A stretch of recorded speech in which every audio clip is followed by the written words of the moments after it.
FIFA is not like other games. When it comes to the release, it is staggered. It is staggered from a standard edition, an ultimate edition, plus on top of that, there's also ways in which you can get access early by using early access or even using the web app. This gives loads of opportunities for you to get access to the game early, start playing Ultimate Team and really hit the ground running before the rest of the player base first logs on to FIFA Ultimate Team. And in this video, we are going to be going through how you can really take advantage of this time. But before we do get into the video, if you're looking to get some coins for FIFA 22 to celebrate the end of the year, or maybe at the beginning of FIFA 23, you're looking to really get a head start, then there is no better place than Mule Factory. Head over there to get yourself some cheap, fast FIFA Ultimate Team coins, completely reliable, and if you use Fnatic 5 at checkout, you'll also get yourself a 5% discount. Link can be found in the description down below.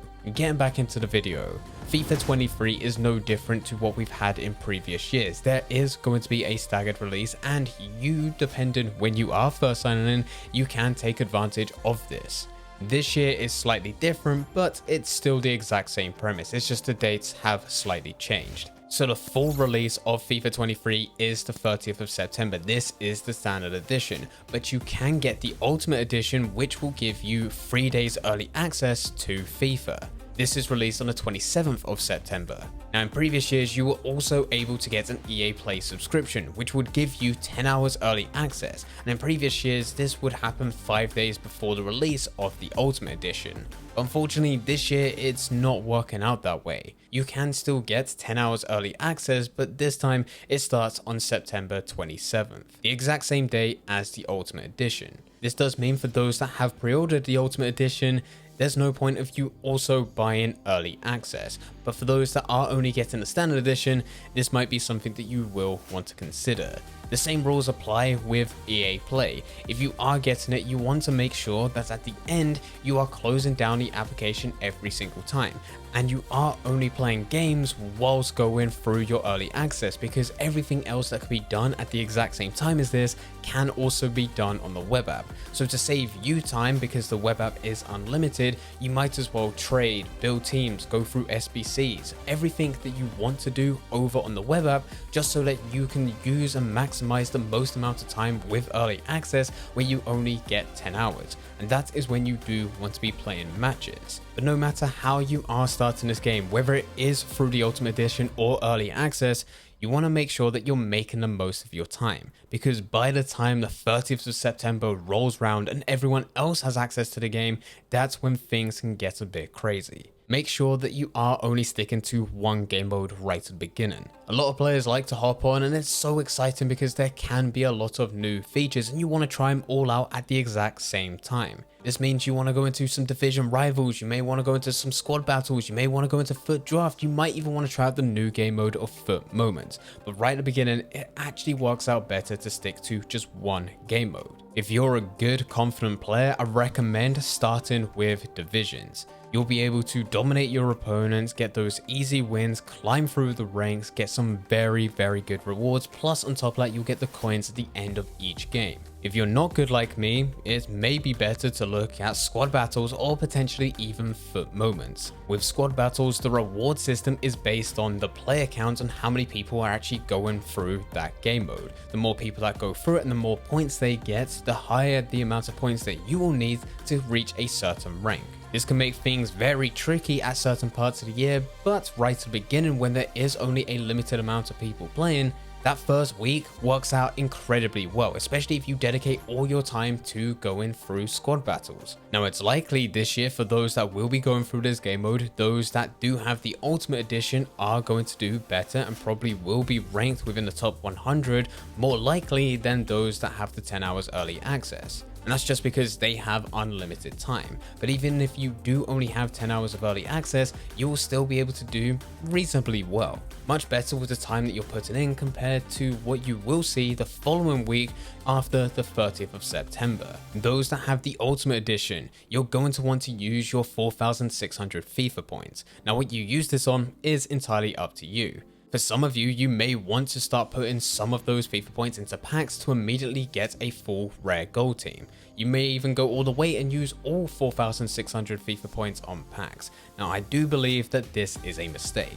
It's much better for you to use those FIFA points going through a single player draft or an online draft. Now I know this goes across my previous point where I did say stick to one game mode, but you've got Ultimate Edition, which means your time is unlimited from the moment we hit the 27th.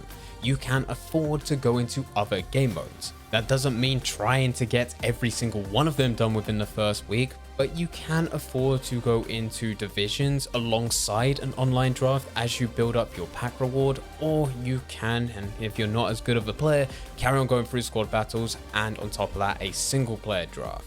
Now with the packs you get from going through draft, I don't recommend opening them straight away. If you manage to reach the final or even win the whole draft, you've got a much better pack reward than if you use those FIFA points just within the store. But it's still better for you to save those packs for another couple of days until the 30th of September, because that's when we will get our first official promo, most likely going to be one to watch. If you open them on the 27th, you won't have access to those one to watch players within packs, not until they're released at 6 PM on that Friday. So just hold those packs, open them a bit later, and I'm sure you have a much higher chance of getting something good. During this time, even if you're not confident at trading, I do recommend trading. You don't need to do anything fancy here. There's some very simple methods that we've gone through in previous years, and during this time I will be sure to be uploading a number of trading methods that you can use right at the beginning. You just want to find a nice simple trading method that you can scale through Ultimate Team as your coin balance increases, and you want it to be able to make you coins in between your matches. The problem that most players make right at the beginning is they'll go into a match, earn 500 to 700 coins, and immediately use those coins to buy a player to improve their team. The issue is that if they keep on doing this right at the beginning because they're starting with their starter team and they want a full rare gold team, it's going to take 11 matches just to get 11 players, and that's just 11 players. Bear in mind, they're not going to be good players because they're only players that you're getting from 500 to 700 coins.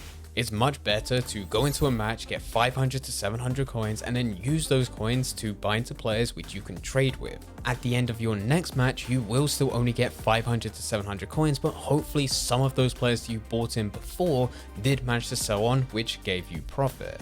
Then you'll do the exact same thing again, but this time you'll be able to buy more players because you have more coins in the bank. And you can very easily see how this will scale. After about 4 or 5 games, yes, you're still earning the exact same amount of coins per match, but now you're able to sell quite a lot of players in between each of those games. And that's what's leading to you eventually making 1,000, 2,000, 5,000, 10,000, maybe even more of that in between each of those matches.